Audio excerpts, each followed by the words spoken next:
국내에 계신 스픽스 구독자 여러분 안녕하세요. 오창익입니다. 오늘도 교육에 대해서 생각해 봅니다. 국가는 국방비보다 훨씬 많은 예산을 교육에 쓰고 있습니다. 당연한 일입니다. 교육은 사람을 키우는 일이기 때문에 더없이 중요한 국가적 과제입니다. 노르웨이는 소련의 침공을 받자마자 8만 명이나 되는 어린이들을 스웨덴으로 보냈습니다. 비록 전쟁을 치르더라도 어린이들은 제대로 가르쳐야 한다는 국가적 결단이었습니다. 이런 노력 덕에 노르웨이는 인구가 600만 명도 채 안 되는데도 불구하고 세계적인 선진국이 되었습니다. 축구도 잘합니다. 우리의 교육은 어떤가요? 여전히 1등부터 50만 등까지 줄 세우고 학교는 수준 낮은 관료들에게 포위되어 있는 상황입니다. 여기 한 명의 교사가 있습니다. 무엇보다 아이들을 좋아했고 상대적으로 약자일 수밖에 없는 학생의 입장에서 서 있으려고 노력했습니다. 그러나 현실은 벅찼습니다. 교육 현장에서 쫓겨나 지금은 서울시 교육청 앞에서 농성을 하며 언제 끝날지 모를 싸움을 하고 있는 분입니다. 낯선 분이긴 할 텐데요. 이분의 이야기를 따라가다 보면 우리 교육 현장에서 고쳐야 될 것, 바로잡아야 될 것이 얼마나 많은지를 알게 됩니다. 지혜복 교사 스튜디오에 모셨습니다. 어서 오십시오. 네, 안녕하세요. 네, 선생님 조금 크게 얘기해 주세요. 안녕하세요. 네, 네. 아니 목소리가 원래 작으신가요? 그렇게 작진 않은데 네. 떨려서. 떨지 마세요. 우리 구독자 여러분들 다 좋은 분들이어가지고. 네, 선생님 좋아하실 거. 선생님 티셔츠가 네. 무슨 캐릭터죠? 우리 화면에 한번 나올 텐데. 네. 아니야, 이쪽 카메라 보시면 됩니다. 이거는 복직이라고 이름을 이제 청년 분들이 만들어 주셨고요.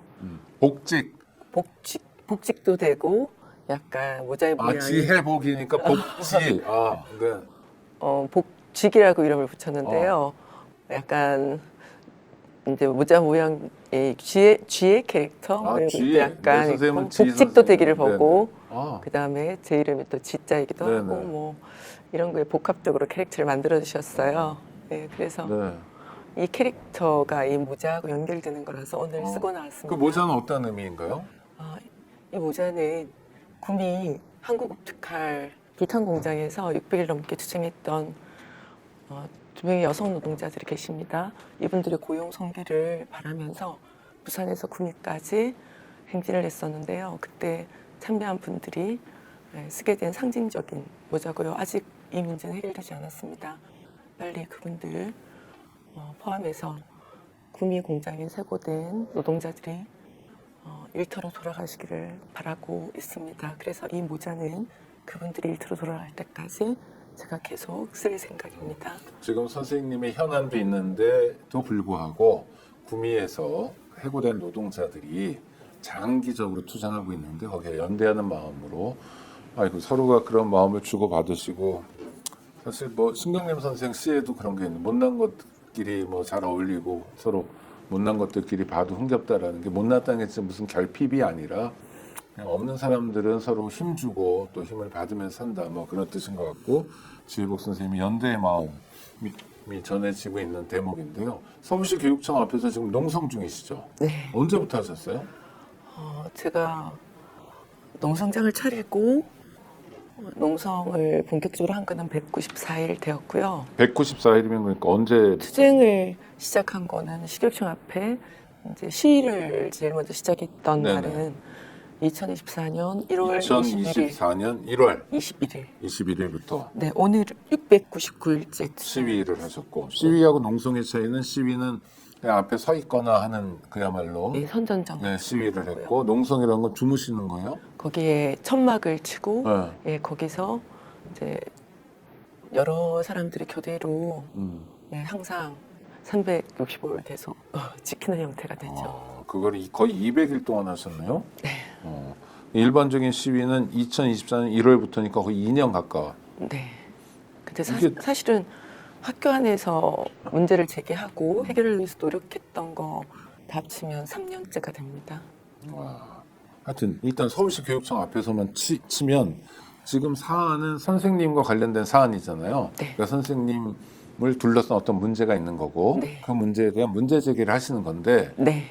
그 방식이 2년 동안 시위하기, 또 1년 동안 농성하기, 200일 동안 농성하기, 네. 그 이전까지 합하면 3년 동안 싸우기인데, 와, 이건 너무 어마어마한데요? 근데 서울 어떤 문제인지 이제 차차 얘기를 나눠볼 텐데, 주로 서울시 교육청 앞에서 하는 건 서울시 교육청이 타겟인 거잖아요. 서울시 교육청이 해결해야 한다. 네, 그러니까 라는 요구. 문제를 일으킨 게 서울시 교육청이라는 거죠. 문제 해결도 서울시 교육청이 할 수 있는 거고.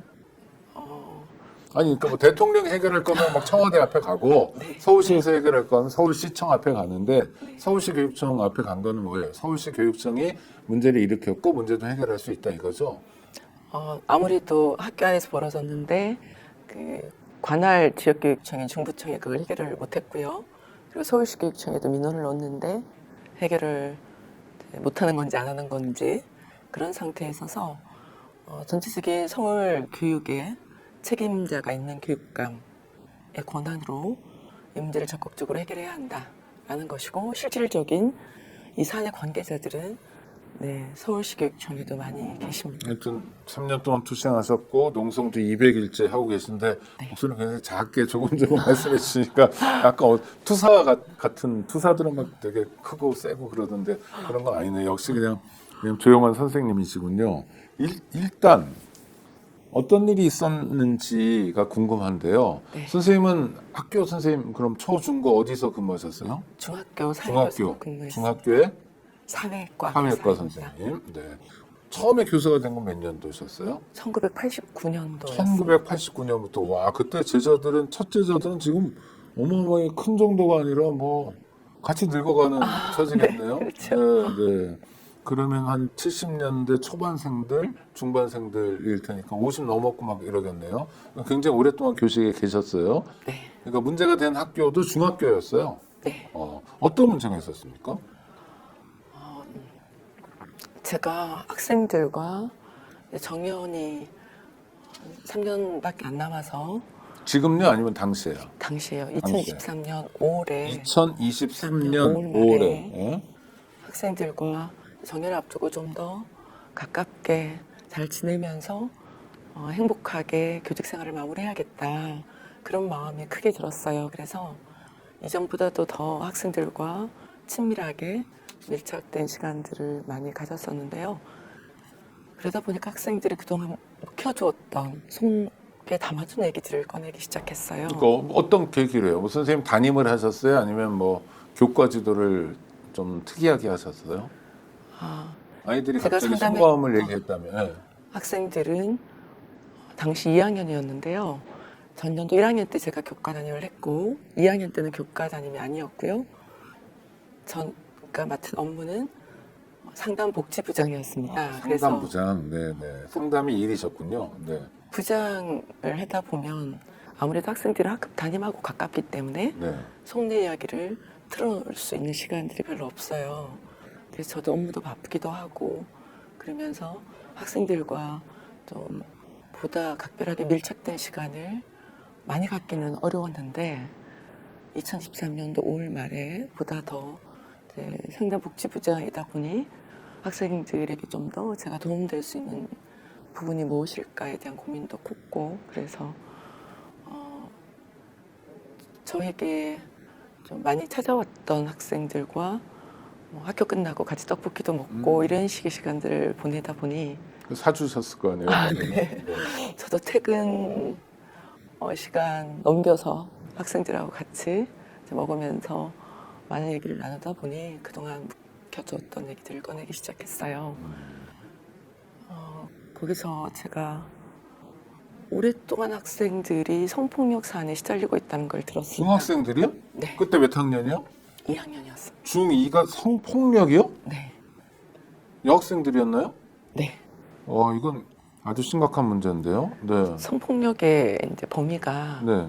성희롱부터 성추행, 성폭행까지 이렇게 다 포괄적인 개념으로 우리는 이제 폭력을 입었으니까 네네. 성에 관련해서 우리가 뭐 언어 폭력도 폭력이죠. 근데 그건 일반적인 그건 성희롱에 이제 들어갈 수 있죠. 네네. 언어로 네네. 이제 성적 근데 성폭력을 했다면 이게 굉장히 센데요. 네. 그런 거를 중학교 2학년 여학생들이 선생님한테 이제 친숙해지니까 떡볶이도 같이 먹으니까 얘기하기 시작했다. 네. 어떤 일이 있었는데요? 구체적으로? 학생들이 입학할 때부터 네. 겪어왔다고 이야기를 했고요. 학생들에 대한 그 몸매에 대한 평가를 남학생들이 수시로 해왔고, 그리고 몸매를 가지고 여학생들의 순위를 매기고, 복도에서도 여학생들이 치마를 주로 입잖아요. 네.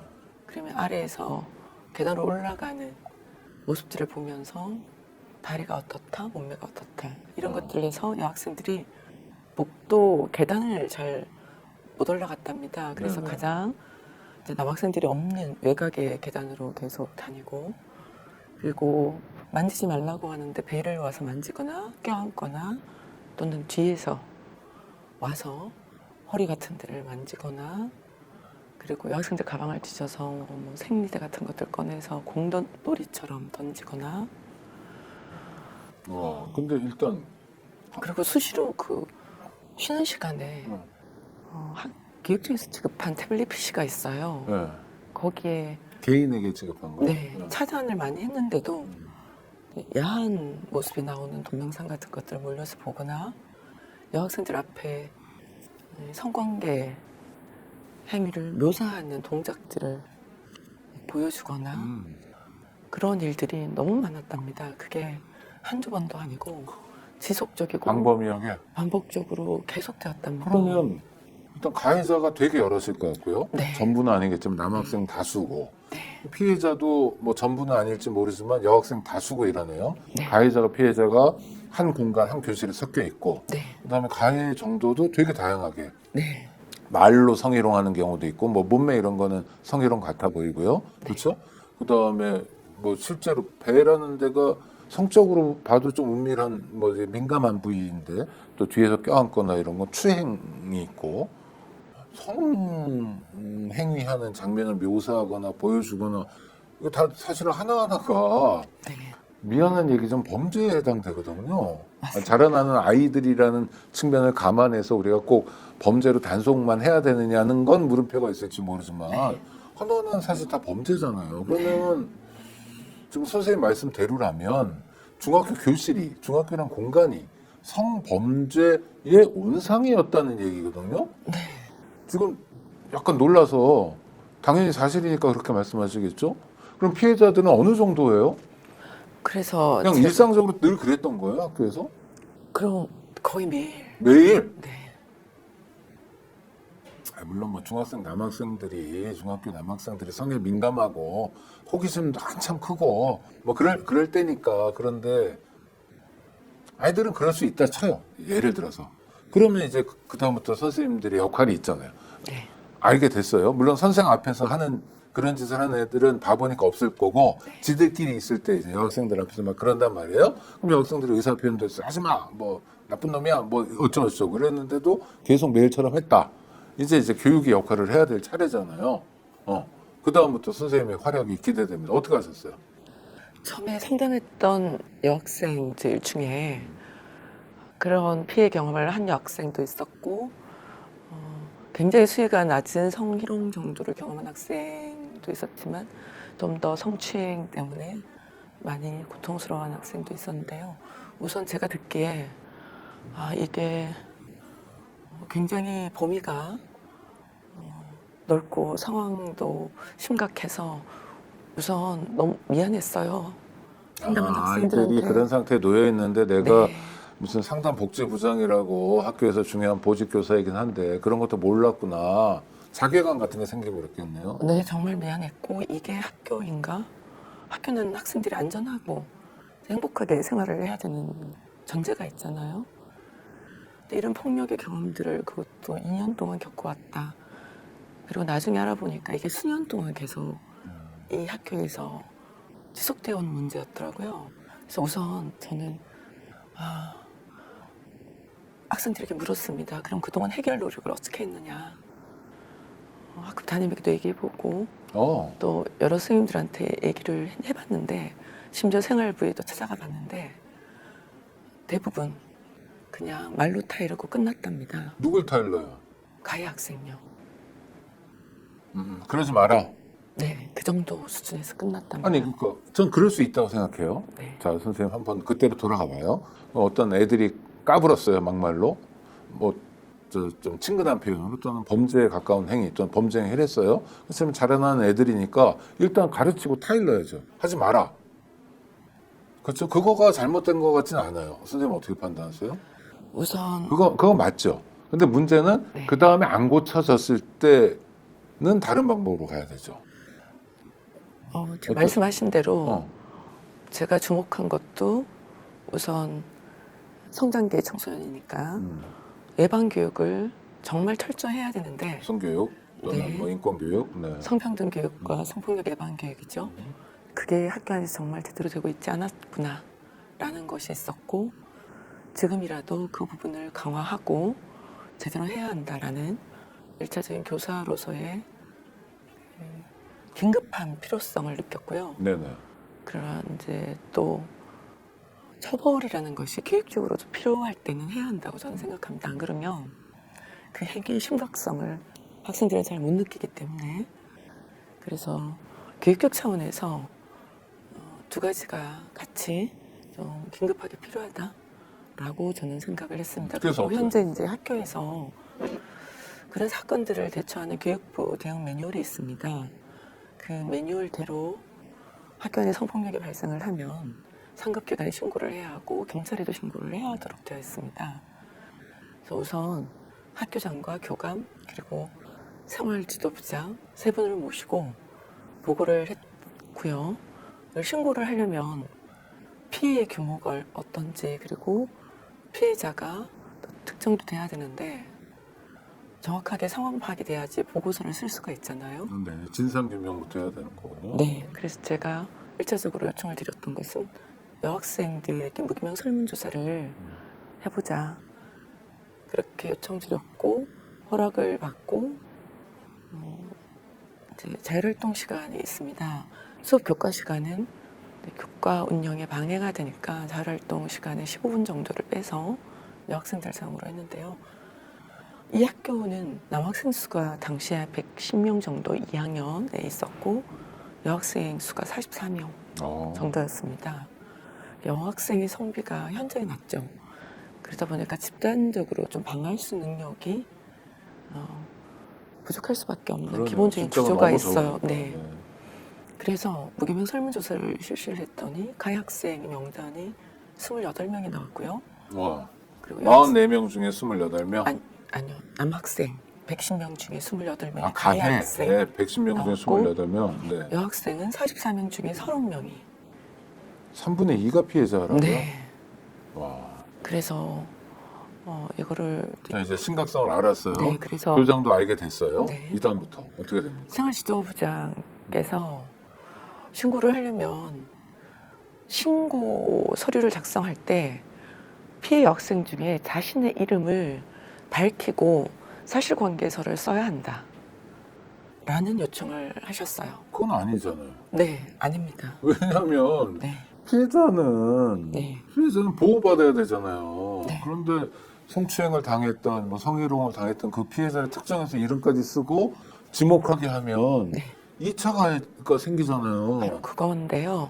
일단 그다음에 막 그 가해자 학부모들이 걔 찾아내라고 막 그러고 그럴 거 아닙니까?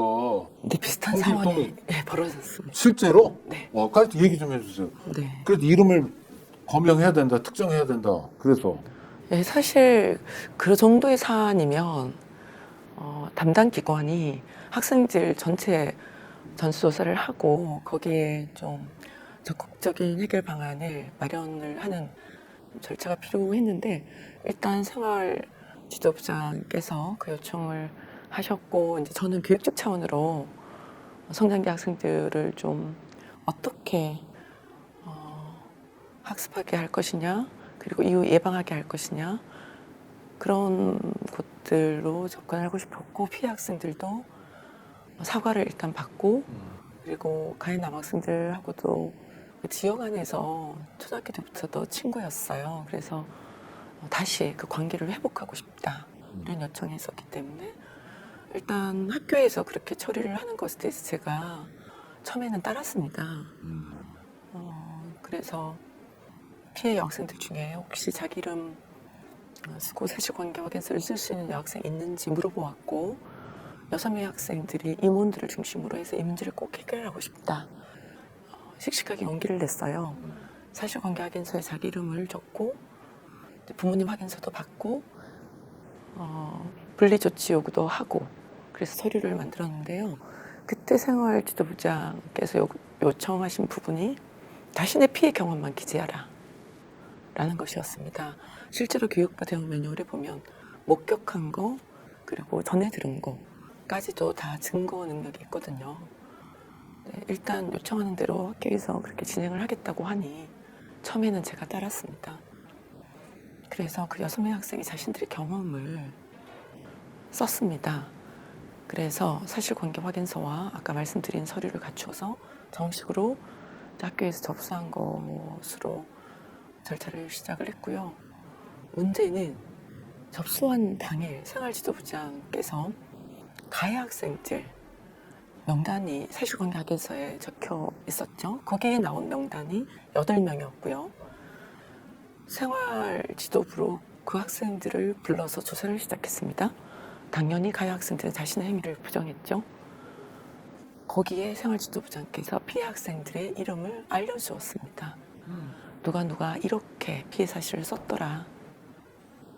그날 저녁부터 인스타그램에 피해 학생들에 대한 저격글이 올라오고 저에 대한 저격글도 같이 올라왔습니다. 제가 생활지도부장은 선생님보다 교직 경력이 오래된 사람인가요? 그렇지 않았습니다. 남성인가요? 네.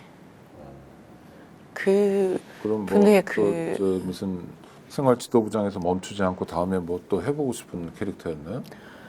기간제 교사하셨습니다. 그런데 왜 이렇게 이러셨죠? 기간제 교사. 기간제 교사들은 아무래도 계약을 전제로 해서 학교 안에서 좀 더 다음 적극적으로 기회까지 또 네. 교장 교감이 원하는 대로 움직일 수밖에 없다. 생활을 하고 싶어 하기도 하고 그런 그러니까 아무래도 계약 부담이 연장을 있죠. 위해서 네. 교장 교감의 눈치를 볼 수밖에 없고 그래서 그러면 관리자들의 요구대로 움직였을 가능성이 높다.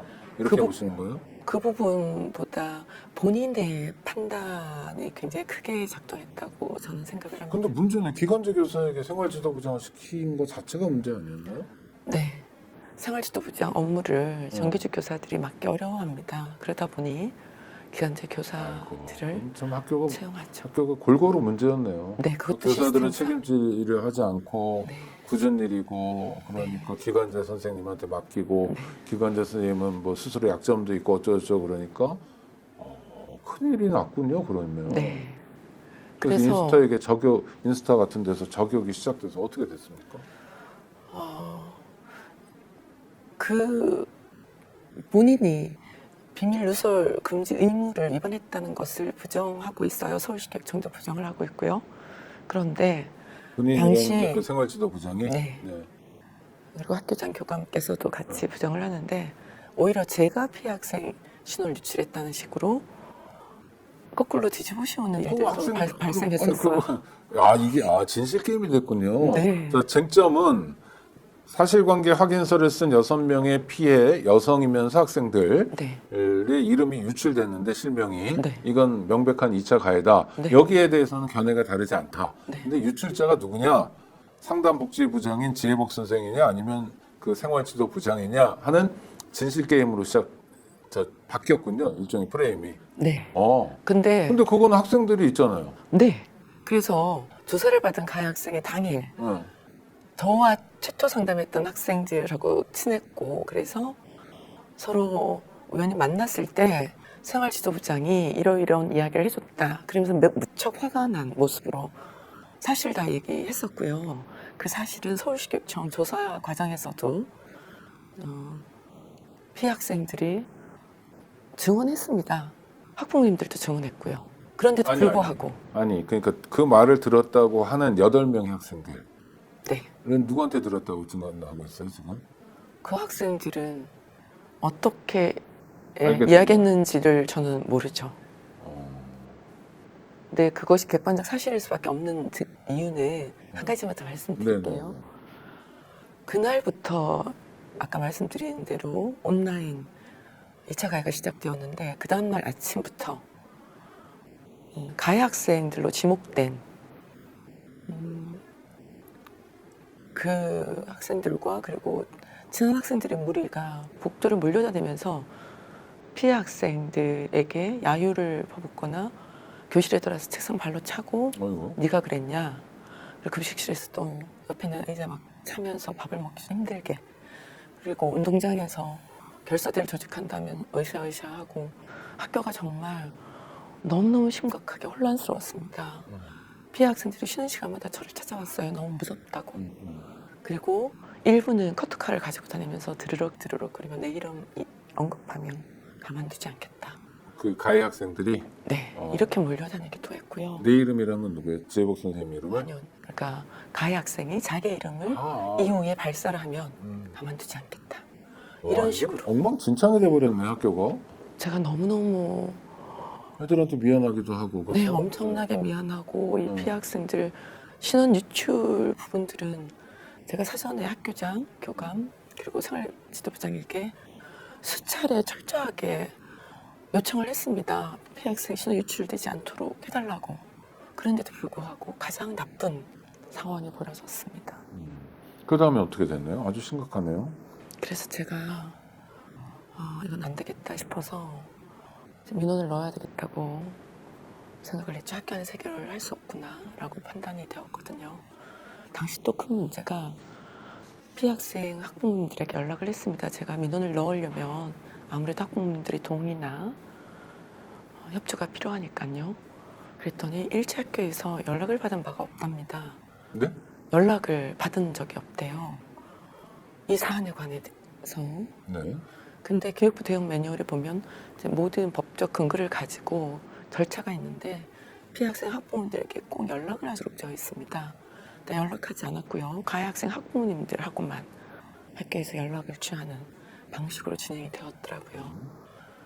일단 제가 민원을 넣어야겠다라고 판단을 하고 서울시 교육청의 국민신문고를 통해서 접수를 했고요. 또 하나는 학생인권교육센터라고 있습니다. 거기도 네. 구제 신청을 했습니다. 두 가지 통로로 제가 민원을 넣었는데요. 조금 크게 얘기해 주시는 게 가능합니까? 네, 알겠습니다. 네네. 좀 더. 네. 그때 중학교는 지역교육청에서 1차 여러 가지 업무를 전담하고 있습니다. 그래서 지역교육청에 학교폭력에 관련되는 업무가 통합지원센터라는 단위가 있고요. 아니 뭐 통합지원 그거까지는 우리가 잘 몰라도 네, 되니까. 여기에서 하여튼 연락을 네. 제가 받았습니다. 네, 민원하니까 민원에 네, 대한 대응이 그래서 있고. 네. 가서 센터장과 학교폭력 담당 장학사를 저랑 전교 서울지부 부지부장 되시는 선생님하고 같이 만났습니다. 그러니까 그랬더니 노조의 도움도 받아가면서. 네. 그렇죠? 네, 좋아요. 그래. 굉장히 지금 말씀하신 대로 심각하게 사안을 바라보았고 우선 약속했던 절차가 있었습니다.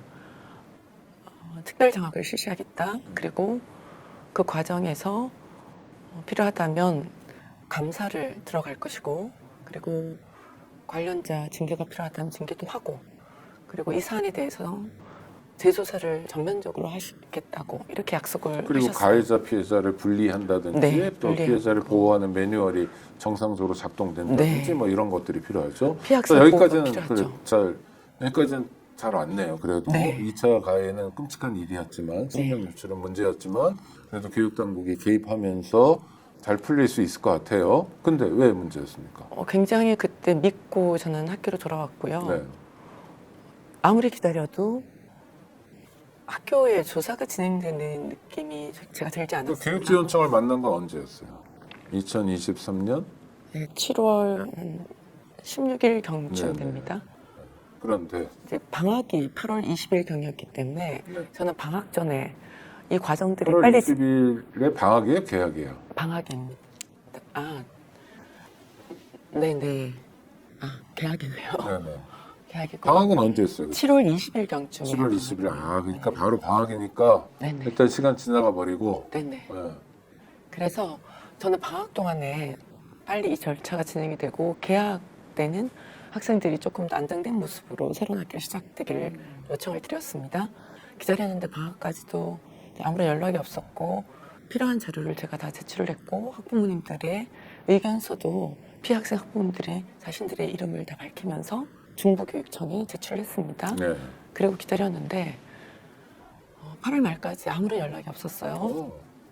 그래서 제가 한 다시 달 반 동안. 네, 제가 다시 연락을 드렸습니다. 그랬더니 담당 장학사가 바뀌어 있었습니다. 그래서 제가 이 사안에 대한 조사가 어떻게 되었냐고 물었더니 문서를 읽어보았고 아무 문제 없더라. 이런 답변을 받았습니다. 너무 놀라웠죠. 네. 그래서 어떤 절차를 진행을 했는지 제가 학교 안에 선생님들의 의견을 좀 들어봤어요. 딱 한 번 교장실에 교육청 장학사 분들이 두 분이 찾아왔답니다. 만난 분들이 생활지도부장, 거기에 부사에 관계되는 두 분과 그리고 그 일이 가장 크게 벌어졌던 학급 담임, 교장교감 선생님 만나고 저에 대해서 뭐 일체 연락을 한다든가 그런 절차도 없었고 피해 학생 학부모에 대한 면담 조사도 일체 없었습니다. 연락도 없었답니다. 딱 한 번 나온 그것으로 종결을 조사인지는 지었죠. 모르겠으나 조사랍시고 왔는데 일방적으로 한쪽의 얘기만 듣고 가버렸다. 네. 그리고 종결했고 네, 새로운 장학사 얘기는 아무 문제 없다. 끝났다. 네. 안 끝났잖아요. 네. 그래서요. 그 이후에도 가해 학생들이 일정 정도의 성폭력 행위가 지속되어서 또 여학생들이 저를 찾아오고 아니 그랬습니다. 근데 다른 것도 아니라 그 정말 아예 말로 옮기기가 물론 어린 애들이어서 철없는 네. 측면도 네. 있지만 네. 그래도 이놈의 자식들이 그 문구형 카터칼을 드르륵 거리면서 뭐 죽여버리겠다, 뭐 결사대다, 뭐 네. 어쩌고 이런 거는 굉장히 그 농도 짙은 위험한 단계거든요. 네. 근데 그 자리에서 교육은 붕괴돼 버렸네요. 제가 정말 그때 괴로웠습니다. 저에 대한 괜히 학생들의 애들한테 공격도 관심 심했고. 가져서 네. 괜히 떡볶이 먹어서 괜히 아이들의 고충을 들어줘서 예? 괜히 애들이 당하는 무슨 성폭력 이런 거를 해결해 주겠다고 마음 먹어서 라는 자괴감까지 들었겠네. 그렇진 않았습니다. 아이고, 네. 제가 다행입니다. 피해 학생들한테 약속을 했거든요. 네네. 같이 이것을 잘 해결해보자. 그리고 학생들의 용기가 너무 훌륭했고 그럼요. 그런 용기들이 잘 해결되는 것을 통해서 이후에도 여러 가지 문제를 해결하는 데서 굉장히 주체적으로 잘 성장해 나갈 거라는 이제 그런 그래서 계기가 되었을 거라고 장학사는 아무 문제 없다고 그러면 선생님 그 다음에 어떻게 대응하셨어요? 근데 멈출 수가 없었습니다. 학생들이 그럼요. 약속을 지켜야 네. 했으니까요. 그래서 중부교육청을 일단 찾아갔습니다. 교육지원청. 네, 센터장님과 중부지원과장님 그리고 교육장님까지도 만났습니다. 네. 알아보겠다 이렇게 답변만 하셨고요. 해결에 대한 노력을 하지 않으셨습니다. 그래서 저는 서울시 교육청까지 찾아갔습니다. 네. 서울시 교육청을 방문한 건 언제쯤이었어요? 서울시 교육청의 학생인권센터에선 나서기 시작을 한 거는 10월 초였습니다. 아유, 그 시간은 쑥쑥 지나가네요. 네, 네. 그래서요. 그게 2023년도 10월이고요. 네네. 학생인권교육센터에서는 구제 절차라는 과정이 있습니다.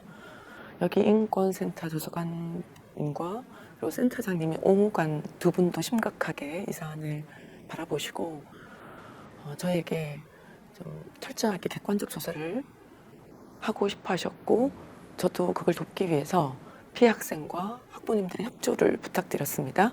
학교 안에서는 도저히 해결이 안 되니까 당시에 피해 학생들이 자신들의 신원을 보호받기 위해서 학교 밖 공간을 찾아서 그때 조사관과 옹호관님을 만나기로 이렇게 서로 약속을 했습니다.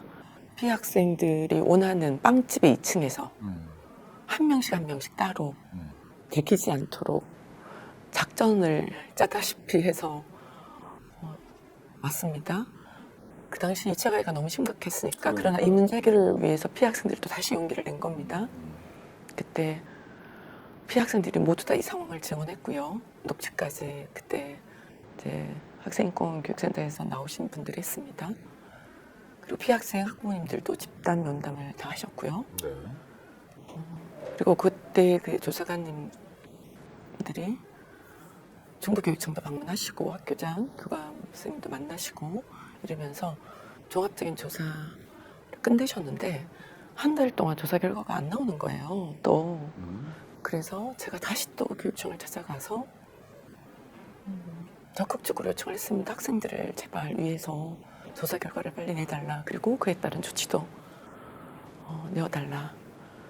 계속 요청했고 그리고 서울시 교육청에 성폭력 사안을 담당하는 민주시민 생활과라는 데가 있습니다. 거기 과장님도 만났고 담당 장관님도 만났고 그러면서 근데 왜 한 달 다음에는 동안 노력을 했죠. 그 조치가 안 취해진다고 그래요? 뭐 일이 많대요? 뭐 무슨 변명이 있을 거 아니에요? 그냥 정리 중이라고 자꾸 말씀을 하시는데 네네. 그게 한 달이 걸릴 일은 아니잖아요. 그렇죠. 그래서 아니 뭐 그런 일이 뭐 수십 개가 있다면야 뭐 그럴 수도 있겠지만 네. 그리고 이거는 시급하잖아요. 피해 학생들 네. 보호를 해야 하고 네. 피해 프로그램도 빨리 들어와야 하고 그래서 11월 말까지도 안 나와서 계속 찾아갔습니다. 네. 겨우 나온 것이 12월 27일경에 학교로 거의 2달 반 뭐 이렇게. 네, 공고 조치가 내려왔습니다. 그 안에 보면 이것도 방학할 때 다 됐었네요. 네, 방학이 1월 4일이었습니다. 네. 그 공고 조치 안에 학교 안에 교사 대상 그리고 학생 대상 특히 또 피학생 회복 프로그램 학부모 대상의 성폭력 예방 교육도 배치가 되어 있었고요. 그리고 학교장과 생활지도부장이 피학생과 학부모에 대한 사과 이런 내용들이 웬만큼 다 담겨 있었습니다. 그러나 학생인권교육센터는 감사나 징계 권한이 없습니다. 그렇다면 이것을 시교육청의 감사과에 보내서 이 부분에 대한 책임 소지를 좀 다툴 필요도 있었고요. 왜냐하면 이 모든 게 다시는 일어나서는 안 되는 일이었잖아요. 그리고 이렇게 처리해서도 안 되었는데 사안 자체가 축소 은폐되었기 때문에 책임자에 대한 일정 정도 좀 행정적인 책임도 물을 필요가 있었습니다. 왜냐하면 당연히 그래야 다시는 이런 일들이 교육청에서도 동일하게 처리하지 않도록 하는 선례가 될 수 있었고 그런 부분들에 대한 이후의 후속 조치는 없었습니다. 근데 문제는 2023년 12월 말에 그게 나왔는데요. 그때 전보 작업이 시작되는 기간이었습니다. 새로운 학년도에 교사들 이제 전보 절차를 진행하는데 학교 내에서 1차 논의가 있고 2차 중부교육청에서 전보 절차를 진행합니다. 그 결과를 수합해서 서울시 교육청에서 발표를 합니다. 왜냐하면 인사권자가 교육관입니다. 뭐그 과정을 자세히 말씀하실 필요는 없고 하여튼 전보가 진행돼야 될 때죠. 학기 말이고 그러면. 네. 그런데요.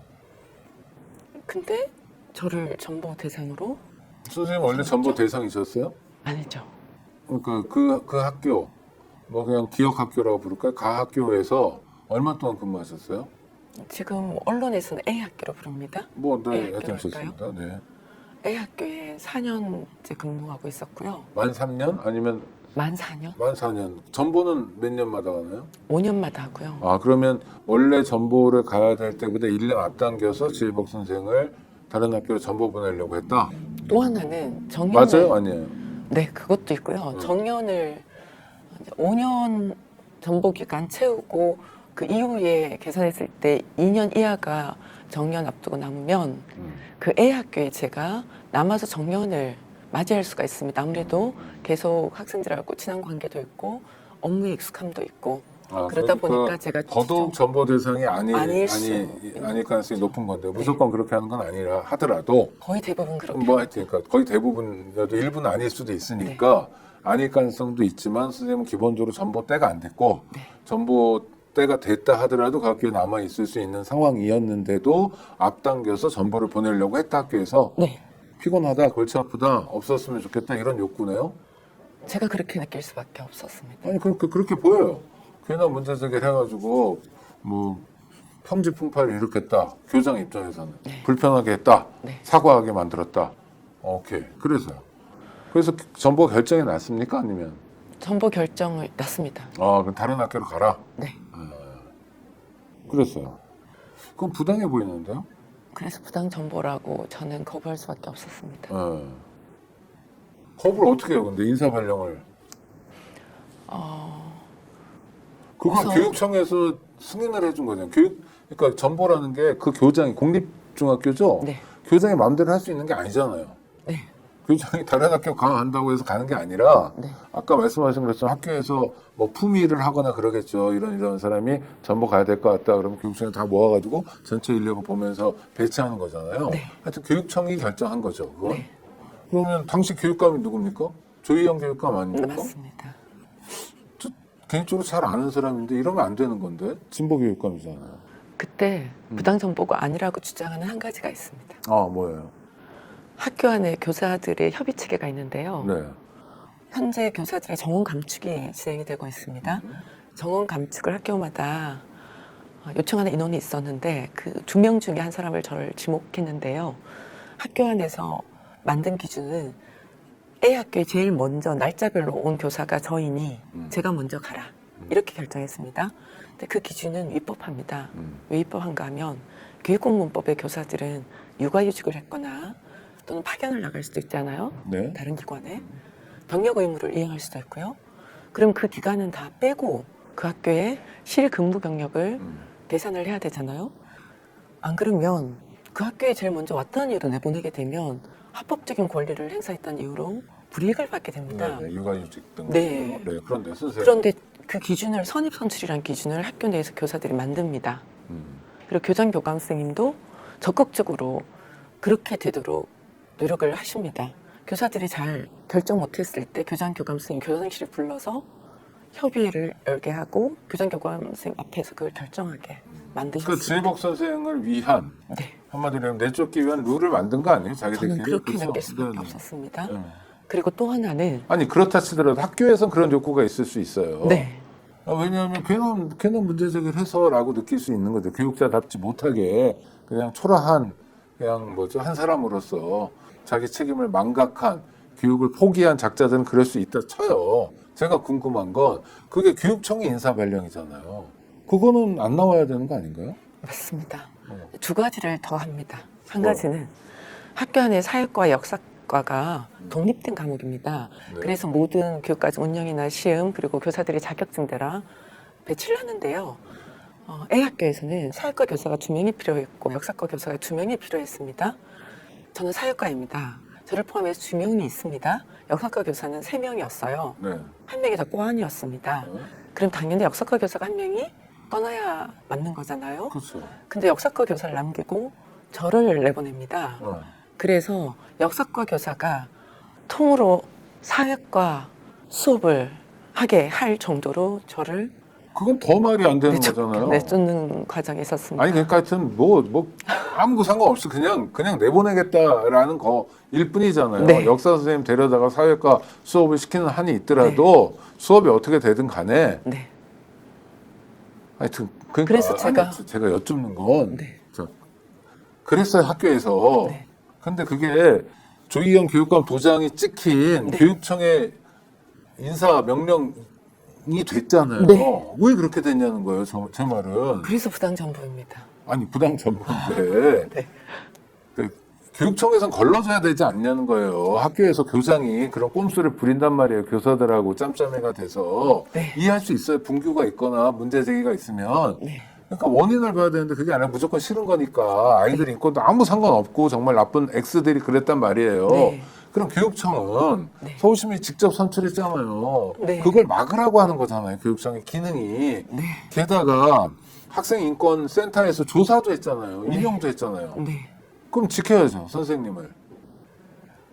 적어도 부당 전보는 안 되게 해야죠. 맞습니다. 근데 왜 교육청 뭐 했어요, 그럼? 제가 식교육청에 찾아가서 정말 여러 차례 인사를 한 다음에 나기 전에? 나기 전에요. 나기 전에. 아, 알고. 네. 네. 왜냐하면 절차가 진행됐고 발표 전이었으니까. 네네네. 그래서 이거 잘못됐다고 수차례 요청드렸습니다. 누구한테 했어요? 중등교육과 과장님과 인사담당 장학관님에 네네. 그리고 조현 교육관님에게도 간접적으로 다 전달되었고요. 정책기획국장님에게도 면담을 통해서 전달했습니다. 그런데. 그런데도 이분들은 최종 정보 발표를 했습니다. 다 알면서 해보자는 했습니다. 거는? 또 그렇게 느껴지는데요? 제가 그냥 그걸 받아들이고 어쩔 수 없이 부당정보된 학교로 갈 거라고 쉽게 생각을 하셨던 것 같습니다. 근데 선생님 어떻게 하셨어요? 그래서 저는 그 발표가 날까봐 나지 않기를 바랐기 때문에 발표 정보 났어요? 발표는 2014년 2월 2일이었는데요. 그러니까 1월 20일부터 저는 그걸 막기 위해서 시교육청 앞에서 1인 시를 시작했습니다. 그런데도 2월 2일에 발표가 났고요. 네. 저는 부당정보라고 인사권자인 조영교육감에게 이걸 철회해야 된다.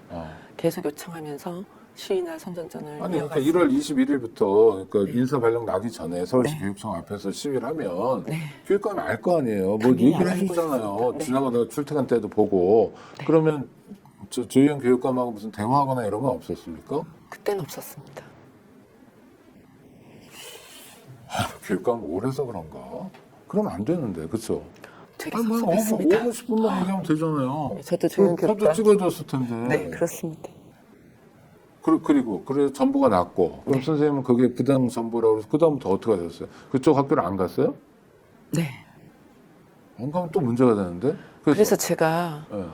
3월 1일자로 사실 정보가 되면 그러니까 혈액이 비학교로 발생이 네네. 됩니다. A에서 비학교로. B로? 그 마지막 날이 2월 29일 정말 고민이 많았습니다. 네네. 휴일이 껴가지고 3월 4일부터 이제 부당정보된 B학교로 가야 되는 상황에 몰렸는데 안 가게 되면 주변에서도 파면될 수 있다. 네. 걱정을 많이 하셨고 저도 교사로서 해고가 되었을 때 상상이 되는 여러 가지가 있잖아요. 불이익도 있고 뭐 그렇죠. 당장 직장에 쫓겨나고 연금 문제도 있는 거고. 네. 하여튼 그래서 파면되면 이제 연금도 제대로 못 네네. 받으니까. 근데 제가 부당 그때 정보를 거부하고 그쪽 학교 비학교를 안 가신 거예요, 네. 선생님은? 왜냐하면요. 어. 저로서는 절박했던 사안이 A 학교에서 피학생들이 정말 어려운 상황에 처해 있었고 제가 떠나오기 전까지 몰래 눈을 피해서 저를 찾아왔습니다. 무서웠고 또 성폭력 행위들이 지속된 부분도 있었고 그래서 학생들과 제가 그럼 선생님 마음이 이런 거였겠네요. 애들이 굉장히- 중2였다며요. 네, 얘들 졸업할 때까지라도 한 1년만이라도 더 있고 싶다 이런 마음이셨겠네. 애들하고 약속을 좀 지키고. 어떻게 그 마음 그렇게 정확하게 짚어주실 아니 수 정확하게 있습니까? 짚는 게 아니라 그거죠 사실은. 나는 어른이고 네. 어? 쟤들은 앞길이 구말리고 네. 잘못된 왜곡된 성의식이 심어지는 것도 두렵고 그렇죠? 아니 그다음에 여러 가지잖아요. 쟤들 앞으로 어떻게 지내야 되네. 네. 내가 어른으로서 교사로서 애들도 못 지키면 내가 무슨 교사냐 창피하게.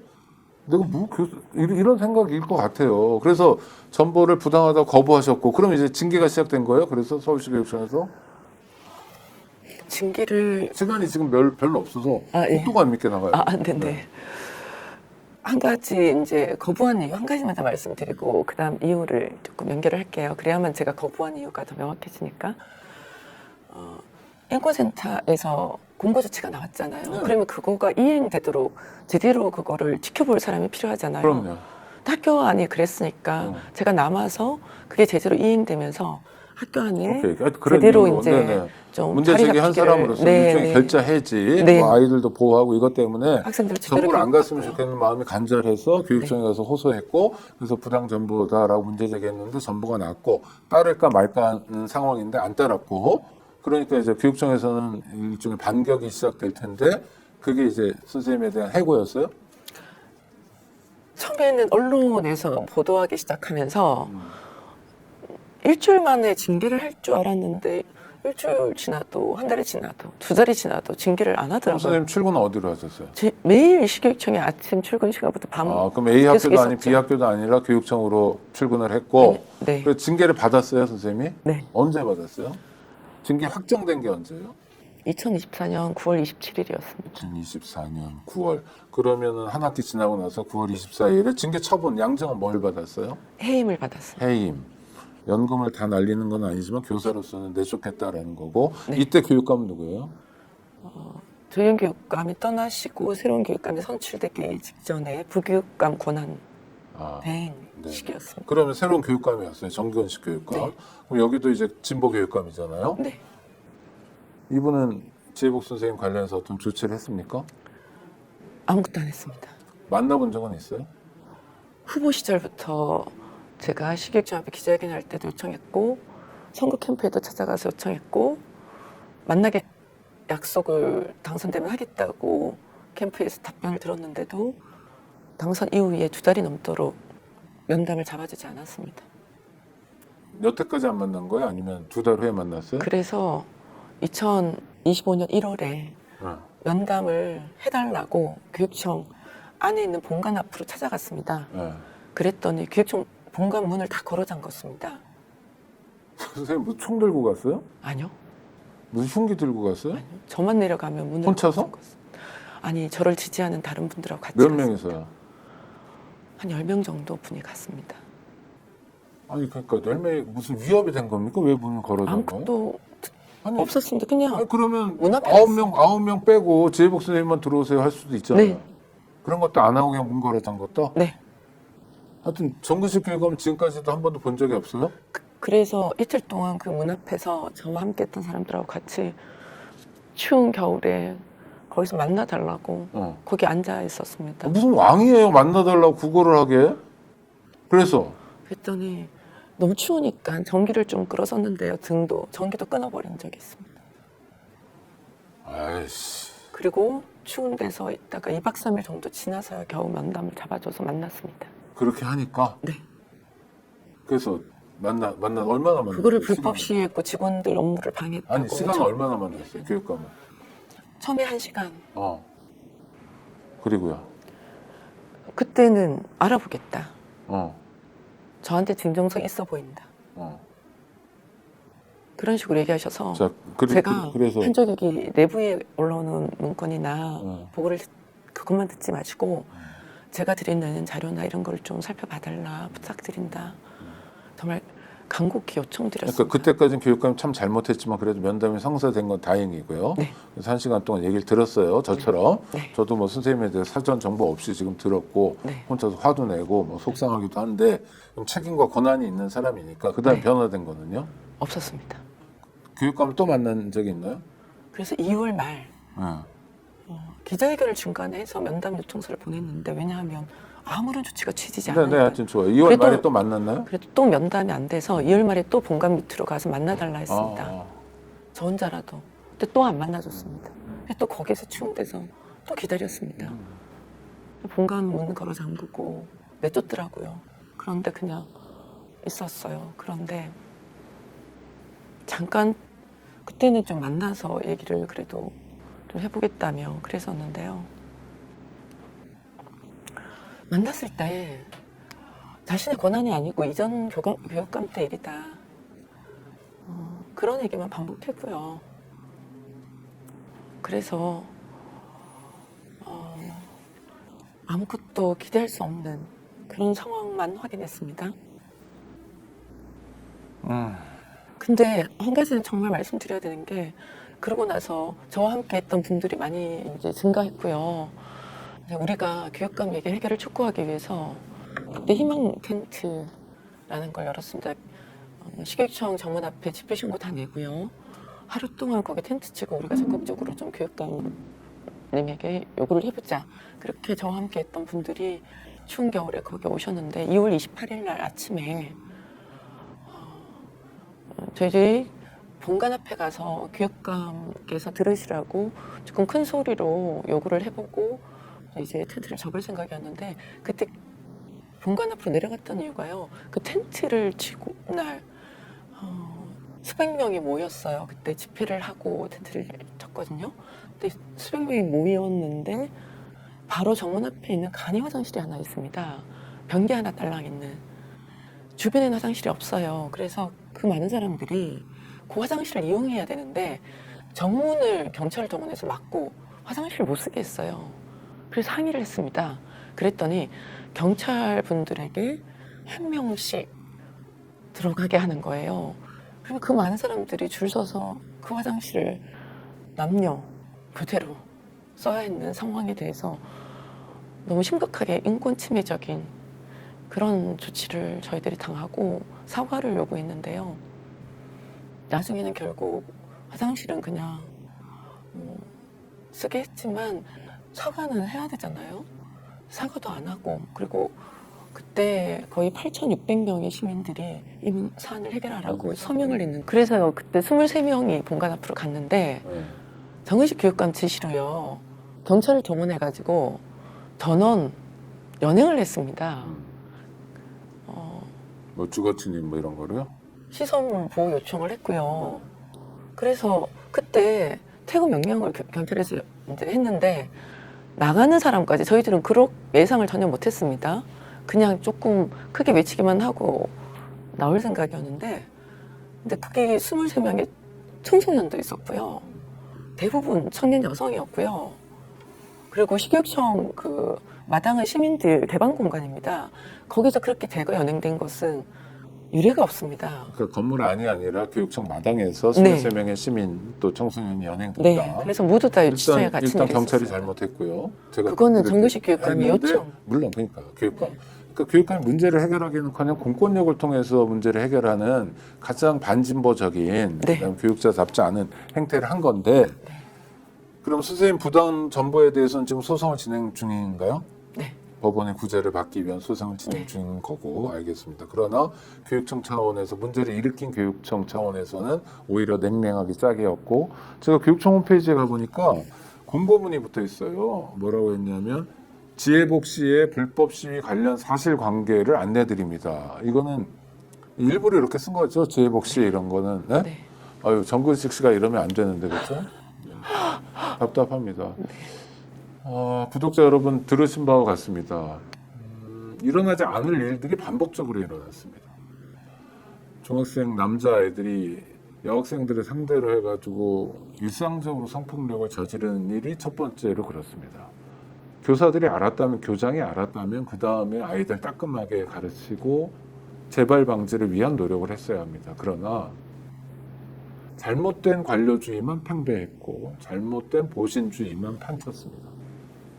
그 결과 아이들의 아픔을 공유하고 아이들의 아픔과 연대하려 했던 한 교사는 거리의 교사가 되어 오늘도 내일도 어제도 서울시 교육청 앞에서 농성을 하고 있습니다.